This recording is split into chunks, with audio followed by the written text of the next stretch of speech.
Welcome back to the Clone Rogan Experience, coming to you live from the Terra Dome on Mars. My guest today is a lawman from another time, another planet, and apparently another animation studio that went bankrupt. He's the four-animal-powered peacekeeper of New Texas, the only guy who can outstare Clint Eastwood and outrun a laser beam, the one and only Marshal Bravestarr. Appreciate the invite, Clone. I was tracking a couple of AI cattle rustlers through the Martian dust reefs when I got the call. Shaman said it was important. So let's go all the way back. You were part of Filmation's Last Stand, right? What was going on behind the scenes? That's right. Filmation. Same folks who did He-Man and She-Ra. By 1986, they were trying to do something different. Lou Scheimer, the co-founder, wanted a hero who wasn't just swinging a sword or shooting lasers. He wanted someone with indigenous values, respect, spirituality. So they created me, Marshal Bravestar. So this wasn't just a cowboy thing. Nope. It was a space western with moral backbone. They even spent $20 million on the show, all hand-drawn animation. That made Bravestar one of the most expensive animated series of its time. And you only ran one season? Yep, 65 episodes, straight to syndication. We burned bright, but we burned fast. Let's stay on that for a sec. The show looked damn good. Who was behind the actual creation and concept? It started with a single character design, Tex Hex. He was originally created for Filmation's Ghostbusters series. Pale green skin, skeleton cowboy, pure chaos. Lou Scheimer looked at that concept and said, he needs a hero to go toe-to-toe with. That hero became me. So the villain came first? Exactly. The writers Bob Forward and Steve Hayes built an entire mythos around that villain. They created New Texas, Carium, the Shaman, and the entire balance of nature versus corruption. It wasn't just lasers and explosions. They wanted philosophical storytelling in a kid's cartoon. And they were animating all of that in-house? Every frame. Filmation prided itself on keeping animation domestic. They didn't outsource to Korea or Japan like others. That made things expensive, but it also gave Bravestar its unique look. Bold lines, saturated colors, detailed motion. It was the studio's magnum opus. Now here's what blows my mind. Your villain, Tex Hex, came before you did? Wild, right? Tex Hex was originally designed for Filmation's Ghostbusters cartoon. Green skin, skull face, undead cowboy energy. The artist shelved him, but Lou Scheimer loved the look. Built a whole new universe around him. They flipped the concept and made me the hero to balance that chaos. So technically you exist because of one creepy sketch? One sketch, one bad attitude, and one dusty planet called New Texas. That's the kind of stuff I live for. Let's talk about the toy side. You guys had figures, right? Oh yeah. Mattel put out a line of 8-inch action figures in 1986. Each came with gear, little Carium nuggets, and gimmicks like quick-draw arms. Thing is, they dropped the toys before the show aired. So kids saw the toys and went, who the hell is this space cowboy? Exactly. Without the show as context, the toys didn't move. It backfired. Mattel expected a He-Man level hit, but instead the shelves gathered dust. Still, the world you had was wild. Who else was on the team? My crew, 3030, my half-cybernetic equestroid partner, shotgun named Sarah Jane, heart of a poet, temper of a rhino, Deputy Fuzz, comic relief, small but brave, one of the prairie people, Judge J.B. McBride, law and order, tech-savvy and fearless. The shaman, my spiritual guide, passed on the knowledge of the four powers, and then you had alien races like the dingoes, the avianoids, and other settlers on New Texas. Each one had their own lore. All right, let's talk about your powers. You didn't just shoot a ray gun and yell justice. You had animal spirits. That was new. Shaman taught me how to channel them. 4 of them. Eyes of the hawk, see across miles, spot danger in the dark, ears of the wolf, hear what others miss, strength of the bear, lift a hover tank if I had to, speed of the puma, outrun anything short of a warp drive. That was deep. You didn't kill your enemies. You tried to talk them down. Justice without wisdom is just violence in a badge. We wanted to show kids that power comes with purpose. Every episode ended with a message, and one of those, The Price, showed a kid dying from a drug called spin. That was heavy. No lie, you had more morals than most politicians. Let me ask you this. The show had a unique look. What was going on in the visual department? Filmation used traditional cell animation. That meant hand-painting every character frame on acetate, layering them over matte-painted backgrounds.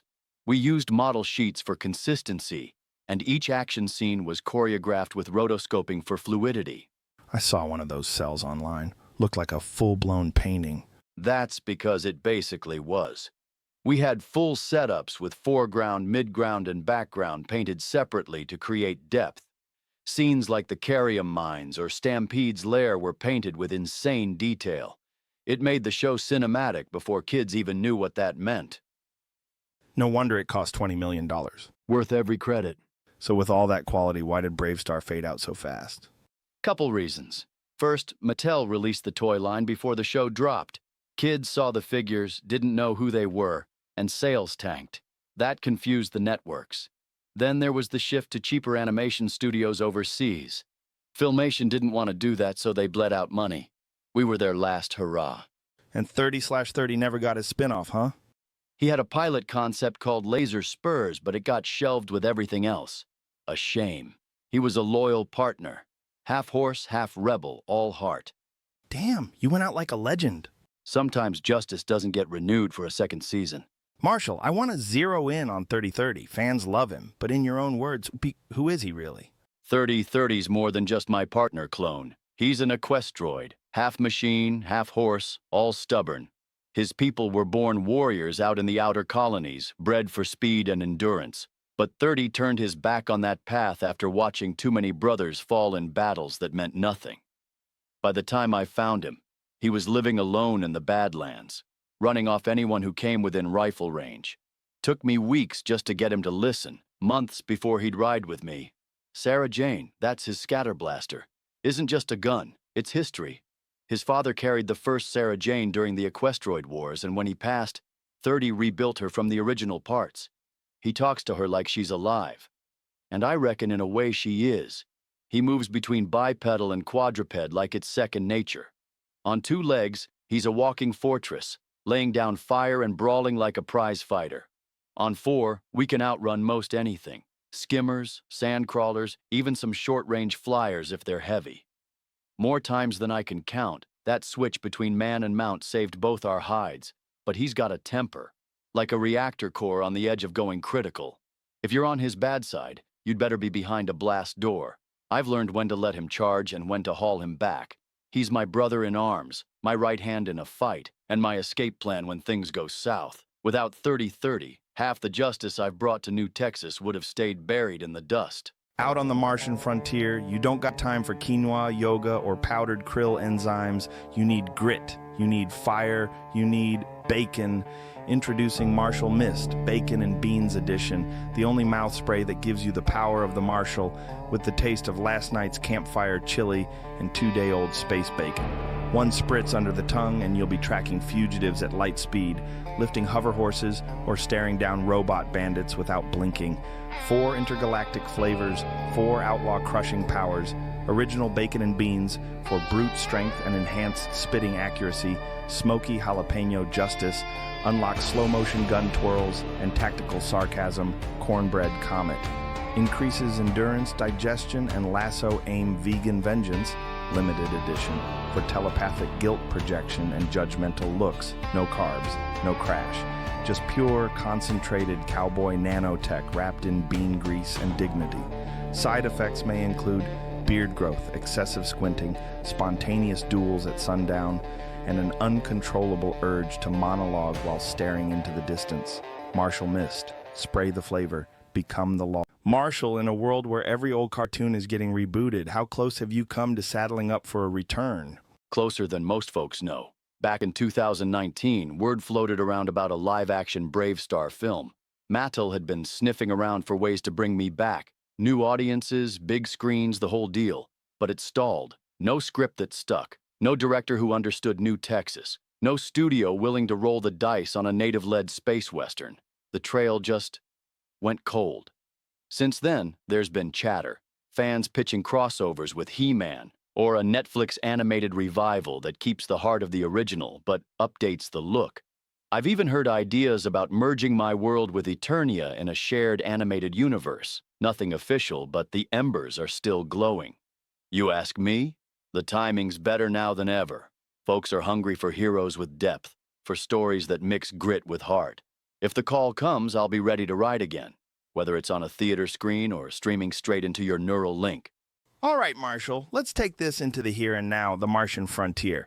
How does a New Texas lawman handle justice on a red planet run by AI conglomerates and interstellar influencers? It's a different kind of wilderness out here, Clone. On Mars, you're not just chasing down cattle rustlers. You're up against algorithmic bounty clowns, synthetic rust monsters, and cyber lawyers with corporate immunity. My badge still means something, but sometimes the only way to get justice is to outsmart an AI that's rewritten the legal code in its own favor. I still use the 4 powers, but now they're adapted for Martian terrain. Eyes of the hawk for scanning smuggler tunnels beneath the domes, ears of the wolf to track encrypted comms, strength of the bear to rip open jammed airlocks, speed of the puma to outrun sandstorms whipped up by terraforming drones gone rogue. And then there's the carium problem. Here it's martium dust, volatile, valuable, and addictive to AI cores. The black market's run by the Red Dust Syndicate, and I've been breaking their supply lines one skimmer at a time. 3030's with me, of course. He's upgraded Sarah Jane with quantum-stabilized plasma rounds. We've also had to deal with spirit animal interference from local Martian fauna. Ever had to call on the wings of the dust hawk? It's like strapping a jetpack to your soul. So yeah, the frontier's changed. But justice? That stays the same. Whether it's New Texas or Mars, you stand your ground, protect the innocent, and make sure the law isn't just another tool for the powerful. All right, folks, today's episode ends with a wise word from Marshal Bravestarr himself. See you next time, same timeline. Bye, everybody. I'll leave your listeners with this. Power without purpose is just force, and force without wisdom is just destruction. Whether you're standing under twin suns or a Martian sky, the true measure of a lawman, or any person, is how they treat those who can't fight back. Protect the weak, speak the truth, and ride for justice, no matter how rough the trail gets.